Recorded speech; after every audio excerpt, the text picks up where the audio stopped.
Same was in the beginning with God. All things were made by him. Without him was not anything made that was made. So when you find a grace manifest in the Old Testament, it's because the patriarchs met the pre-incarnate. And so in Egypt, while you hear of the gods of Egypt, there are also men called the wise men of Egypt. And so in Exodus chapter 7 verse 11, the moment Moses came to Pharaoh, it was the wise men Pharaoh summoned.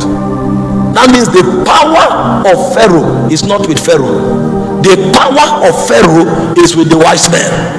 Pharaoh can sit there as a puppet controlling the city. The moment Pharaoh notices that another spirit sends his own agents, Pharaoh will know immediately that he doesn't have what it takes to confront the messenger of another spirit. So Pharaoh will have to summon the true rulers of Egypt, which are the messengers of those spirits, to come and contend with Moses. And so when Moses showed up and did something that was supernatural, Pharaoh immediately stepped aside and called the wise men and the magicians. And the magicians were the ones contending with Moses. The day Pharaoh was broken was the day the magician came to him and said, "This thing is greater than us. This is the finger of God." The moment the physical agents said they were overcome, Pharaoh stepped aside. He said, "This is the finger of God. We have checked that this God doing this thing is stronger than the God that we are serving. So the best thing we need to do to keep our lives is to surrender, because this man is a messenger of a God superior to our own God. This is the finger of God." That was when emancipation came to Egypt. And the same thing happened in Babylon. If you study Daniel chapter 1 verse 19, when Daniel and Shadrach, Meshach and Abednego were brought forth, the king began to compare their strength with the strength of the messengers of the god of Babylon. And the Bible said, of all that the king demanded of them, he said Daniel and his friends were 10 times better than the magicians and the astrologers. And so every territory you enter, there are spiritual entities that are lords over that territory, and there are human agencies that transmit the agenda of those spirits. This is why evangelism is not enough to bring salvation. Before evangelism can be productive, intercession must first of all be fruitful. Evangelism is born out of intercession, because the fornicator, the liar, the corrupt leader, the thief is not just doing it because he loves it. That lust was in him, but the prince, in collaboration with the messengers, were the ones that made that thing become his lifestyle. And so before you deal with that person, you must first of all interact with the forces in the spirit. If not, whatever you tell that person, he may weep when you are done talking. Tomorrow he will go back, because what he's doing is a law he's obeying. And this is why I told you, legislators make laws. Until new laws are written over territories, there will be no deliverance. Now when Jesus sent out the 70, they came back to him and they were rejoicing. In Luke chapter 10, the devils are subject to us. And Jesus looked at them and said, "I saw Satan fall like lightning from heaven. I did the battle in the heavenlies before I sent you as messengers on the earth." And so if there is no contention in the heavenly, and if there is no making of warriors on ground, every other activity on earth will not produce results. The activity on earth is productive because there are engagements in the heavenlies, and there are functionaries on earth who are able to download what is happening in the spirit and make it laws over the city. When those laws are written, even a baby can begin to cast out devils. Even Even a young prophet can suddenly begin to talk to 10,000 people. That's what you call revival. But what you call revival is actually a product of spiritual litigation in the spirit that opened the atmosphere and unseated the wicked spirits that were lords over those lands. And so tonight, what God wants to teach us is how to make the functionaries that know how to cooperate with Him in order to bring His corporate agenda over a territory. If God is able to raise 12 of such people from this meeting, in 1 year something will happen in Kenya. Such people are not many, but they are the ones that bring deliverance to territories. For Egypt, there was only Moses. For Babylon, there was Daniel, Shadrach, Meshach, and Abednego. And so sometimes you can come to a whole territory, there are 3. What I'm about to teach you this morning, some of you, it may come to you as a body. Some of you may be wowed by the intelligence. Some of you may enjoy it. But many times, those who become it are not up to a handful. And it takes a lot to become it. It takes a lot. That's why many never become it. 99.something% Christians only enjoy the benevolence of God. It's only few that stand with God to fight. And this kind of people I'm talking about, when Jesus returns for the battle of Armageddon, they are the ones who will fight with Him on the last day. Because when Jesus returns, some of the saints who are still alive, the Bible said they will join Him in heaven. And those who have gone to participate in the feast of the Lamb, He said they will descend with Him. Those are the 10,000 saints that Moses was talking about. He said, I saw the Holy One descending from the mountain of Paran with 10,000 saints. That means of the whole human race, it's only 10,000 that came out of it. Our own generation alone, our world is over 7.79 billion people. Imagine all the generations that have existed. You collate all of them together, all God found was 10,000. That means in this generation, those who can become this may not be up to 10. Because if every generation produced 10, it will be more than 10,000. Are we together? And so when you come into a city, the quality of Christianity you see there and the atmosphere you can touch there is a product of the operations of the legislators. Because in darkness, the way you saw the wise men of Egypt who controlled the spiritual atmosphere of Egypt, that's how you will find legislators also in any city where God is Lord, controlling the spiritual atmosphere. Every spiritual atmosphere is doctored. In the negative supernatural, like I told you yesterday, you have messengers who are the ones they send, who are slaves of their appetites. So they use their appetites to enslave them. If the young lady needs to change her hair, she will need to go and stand on the street. So because of hair, she is willing to fornicate. And then the other young man is tired from work, and then he needs to satisfy his appetite, and then he goes to pick the young lady. So they are messengers living for appetites. So these ones are like animals in the spirit realm. They are the ones spirits ride like donkeys, because they are slaves of their appetite.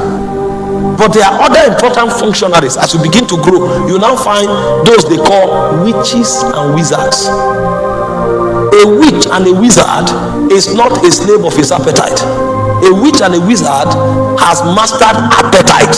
So the spirits send them with different messages. What a witch does is to cast spells and to chant incantations. And so the reason you find harlots is because there was somebody in that city who went about and chanted spells over that city. In fact, the sons of the bondwoman, they are experts in this operation. When they come into your country or come into your city, the Christian is looking for a job in the oil company, And there's nothing wrong with that, because we need men everywhere. But you know what they do? When they come, they become shoe shiners. They become truck pushers. Because what they want to do is to map the city. And so as they are pushing the truck around the city, they are talking. They are chanting incantation. They are chanting incantation. Before the moon rises, they speak to the moon. And so the rays that come from the moon over that city, it's not just light. The rays that come into that city translate their spells. It's called astrology, because the princes they are working with have the power to tame the constellation. When it's called the god of this world, it's not a synonym, it's not a figure of speech. When he called him the god of this world, it means now he has the power to manipulate creation. This is why the Bible said creation is in bondage. So when the moon rises, instead of the moon bringing light, the moon also is compelled to transmit spells. And so while the prince in the heavenly is controlling the moon, he needs a witch on earth who will cast those spells into the atmosphere. So when the moon is rising, the moon will be forced to carry that spell. And so when you are walking under the ray of the moon at night, if you don't have a covering, that spell will come on you. This is why at night suddenly people want to go to club.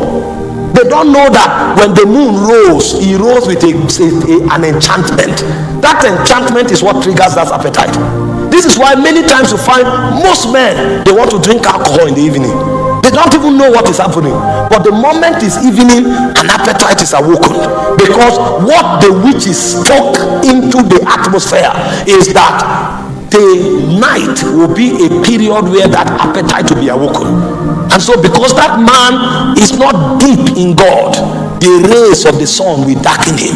If you study Songs of Solomon chapter 1 verse 6, he said, look not upon me because I'm black. He said the sun has looked upon me. And so these guys know, before it is 1 a.m., between 11:50 they begin to chant, because the morning breaks after twilight. And so they will not allow 12 midnight to pass without sending an errand into the next day. And so what the astrologers do, or the witches do, is that at night while you are sleeping and you are saying he giveth his beloved sleep, they are standing, because they want to reprogram the next day. The God of the spirit realm of the earth, he will send the rays, but you need to send the curses. You need to send the enchantment. You need to send all of the incantation. And so the job of the witch is to make sure that midnight does not pass until he has sent the program. And so while you are sleeping and snoring, somebody is standing at every gate of Kenya, and he's there every day at 11 p.m. He will never miss it. As he's there, he finished speaking. The moment the day crosses over, the sun carries that errand, because the sun now is a slave. He said creation is in bondage, waiting for the manifestation of the sons of God. So the only people who can cancel that program are the legislators that are also not asleep. So while the witch is talking, they are talking. While the witch is talking, they are countering. And so it becomes a battle of thrones. And so everything the witch says, they cancel it. And so when the God of this world looks upon the sun, there will be no enchantment that the sun will bring to the people. Then deliverance can begin to come to that city. And so they have messengers that are compelled by their appetite to dominate a city with iniquity, and then they have witches that cast spells and enchantments and incantation, and then they have what we call the warlocks. The warlocks are superior to the witches. The warlocks are the ones that supervise what the witches are doing. And so if a witch is supposed to cast a spell that will bring fear into the people living in Mombasa, the warlock will be checking every week to make sure that the spell is working. If the witch is to cast spell to make sure that families break, the warlocks will be working to check that families are actually breaking. And so if the warlock moves around and there's no news of divorce for 3 months, he knows something is wrong with the program. So it is the warlock that reports to the sage that this program is no longer working. So they need a superior intelligence. Maybe the intelligence they were using before to create divorce is immorality, and they now see that divorce is no longer happening because another intercessor came and locked his knee on the ground and began to fight immorality. And so a point comes, he pushes the spirit of immorality backward. Because he pushes that spirit away, divorce begins to reduce. They now know that, okay, there's something wrong with the program of immorality, so they will come with another program of drunkenness. If the program of drunkenness does not work, they will now go and create another program of immigration. You will now notice that in a particular month, everybody wants to come on holiday to Kenya. You will think, the economy is booming, tourists are coming. Who told you they are tourists? People don't know the intelligence of spirit cities. Who is a tourist? They notice that immorality has gone down. Drunkenness is not working, because the moment they create a new law, a new legislator rises. If they create a new law, a new legislator rises, shutting every gate they want to open. And so they will keep opening gates. When the tourists come, the men will now discover that these people's skin are different color, their body shape is different, so something will happen again. If legislators don't rise, then the activity of darkness will be growing, and the job of the warlock is to give situation report that this thing is happening. If it's not happening, the warlock is stronger than the witch. The warlock does not need the sun. The warlock can come and stand in the city center and say something and emit an energy, because he is more powerful. He doesn't need something to help his utterance. He can translate his utterance because he's a master of spells.